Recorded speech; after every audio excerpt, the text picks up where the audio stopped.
Assalamu alaikum, hurmattуу YouTube sүйүүчүлөрү, hurmattуу Deniz Ak Intellektual TV kanalынын катталуучулары, сиздер менен мен блогер Бакыт Сулайман. Hurmattуу менин көрүүчүлөрүм, бүгүнкү жаңылыктар менен бүгүнкү күндү жыйынтыктап чыгарып кетсек, өзүңүздөр деле угуп жаткан болушуңуздар керек. Эң башкы жаңылык Премьер-министр Мухаммедкалый Абылгазиев отставкага кетти, достор. Мен мурда дагы биринчи премьер-министрдин өзүнө кайрылганмын, кетип калыңыз деп, кийин президентке кайрылганмын.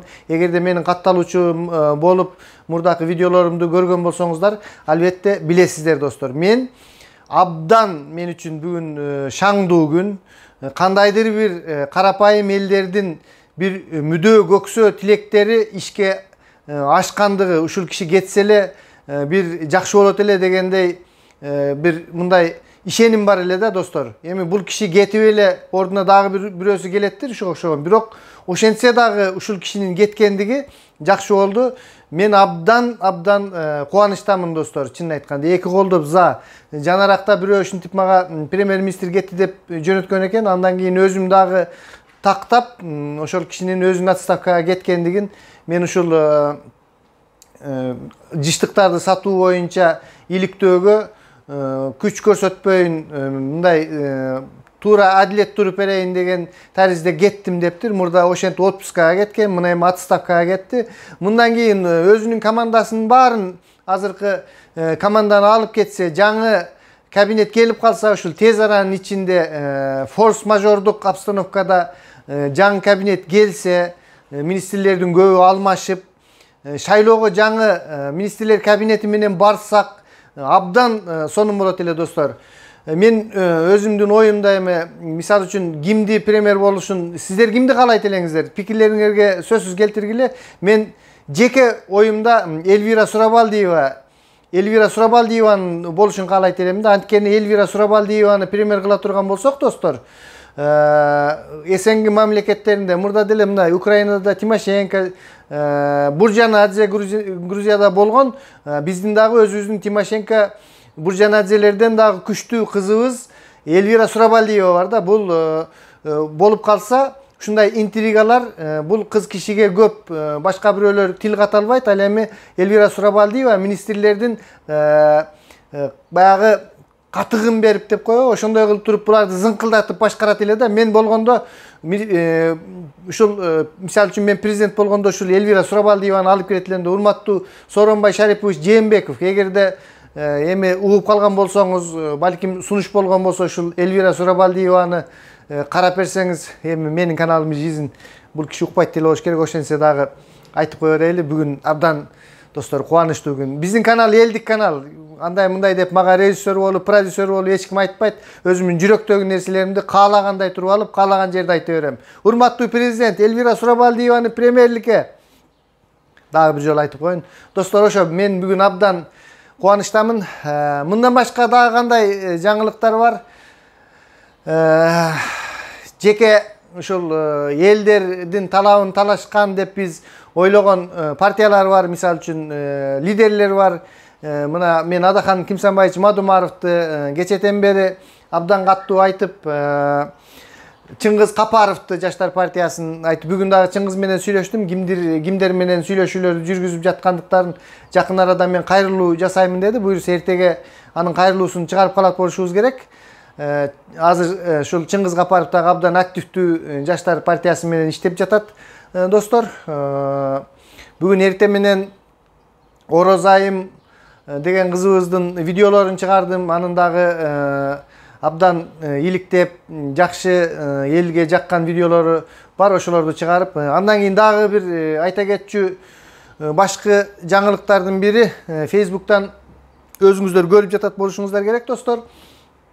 Канат Хасанов чоң казат кыймылынан кетти деп бири айтып атышат, кетип калды деп. Анан мен Канат Хасановдун Facebook'тагы, мен ал киши менен мындай дружбада эмесмин, бирок жөнөкөй эле наблюдатель катары кирип, чын эле эмне болуп кетти экен деп карасам, ошол мен өзүмдүн сүйүктүү ишиме кеттим, сүйүктүү ишимди сагынып калдым деп жазыптыр. Ошол Канат Хасанов деп кирип көрсөңүздөр, окусаңыздар болот. Андан дагы кызыгы, Бакыт Жумашев деген жанагы эски досум деп жүрчү эле го. Кубанычбек Жумалиевдин адвокаты. Мурда эле ушундай кылсаң болот эле, давно пара деп ал сүйүнүп кол чаап, досун мындай досуна дем берип күч алдырып коюптур. Демек Канат Хасановдун кеткендиги ошол Жумалиевдин адвокаты үчүн жакшы болсо керек. Мен бирок ойлоп жаттым элем, бул жигиттер серьезный акырына чейин чыгат болуш керек деп, аябай күчтүү адвокаттардын кармашы болот деп мурда дагы мен айтканмын го. Ушундай чоң бир кызыктуу процесстер күтүп турат дедим эле. Тилекке каршы эми ал киши өзүнүн ден соолугума байланыштуу деп жатат, кетип жатыптыр. Ошол бүгүнкү дагы бир чоң жаңылыктардын бири Канат Хасановдун кетиши. Андан кийин ушул эле Чоң Казат кыймылынын бүгүнкү окуяларына келе турган болсок, Чоң Казаттын лидерлеринин бири Максатбек Мамытканов айтты: биз ушул сиздердин өзүңүздөрдүн талабыңыздар боюнча деп, эми элдер айтып жатпайбы, Мадумаровго кошулгула, Камчыбек Ташиевке кошулгула деп. Ошондой сиздердин сурооңуздар боюнча биз Камчыбек Ташиев менен сүйлөшүүлөрдү жүргүздүк. Ал киши мен ойлонуп көрөйүн жыйынтыгынан айтам деген окшойт. Иши кылып ушундай Камчыбек Ташиевтер менен болгон ымала жөнүндө айта кетиптир. Бирок менин жеке өзүм баягы проектлерим бар го, Чарпая жоромол дегендей. Ошондой жоромол, божомолдорум боюнча Камчыбек Ташиев бул Чоң Казат кыймылына барбайт болуш керек. Анткени мен мурда дагы айтып келгем, бул Камчыбек Ташиев абдан стратег, мындай чын айтканда эл үчүн көп эмгек сиңирген патриот, мекенчил жигит. Мен ойлоймун, бул Камчыбек Ташиев бул Москвага баягыда Өмүрбек Бабанов Москвада жүргөндө бекеринен барып келген жок. Албетте булар бир жыл мурун кадамды кылышат. Менин оюмча булар ушул эски эле өздөрүнүн үйрөнүшкөн адамдары менен ошол республика ата журт болуп эле кайра кирет болуш керек. Анткени биринчиден Бабановда финансы жагынан жакшы чечилген болсо, экинчиден булар эски тааныш, эски достор. Эми адамда, турмушта, жашоодо ар кандай бир окуялар болот да, таарынышуулар болот. Бул деген жашоо достор, кайра жолугушуулар болот.